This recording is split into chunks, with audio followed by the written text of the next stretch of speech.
A political earthquake is shaking Britain, and the man at the centre of the storm is Keir Starmer, Richard Tice leader of Reform. UK has launched a bold explosive strategy that is turning the political establishment upside down. The game has changed. Reform is no longer just talking, they are acting, and Westminster is stunned.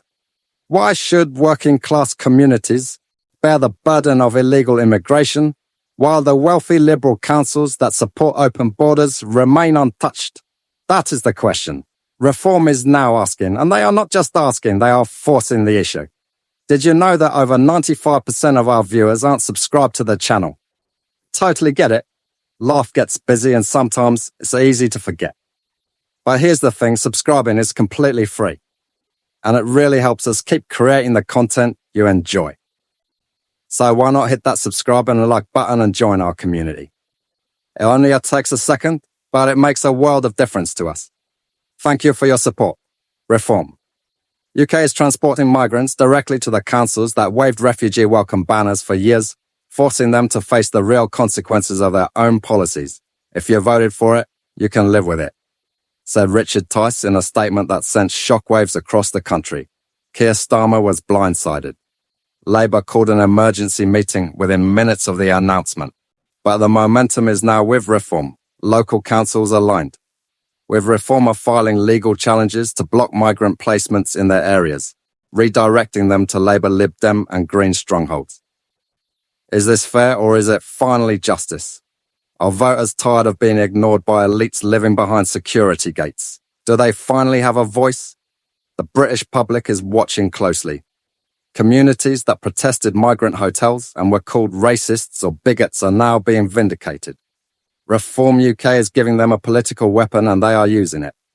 Reports from BBC News and Sky News confirm that Labour and the Conservatives are scrambling.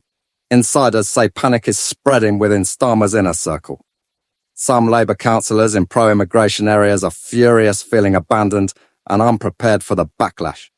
Meanwhile, Nigel Farage is quietly advising behind the scenes, shaping messaging and legal tactics without officially returning to frontline politics. His presence is fueling the movement and boosting Reform's national strategy. The Guardian and The Independent have criticised the policy, calling it cruel and populist, but their attacks are falling flat.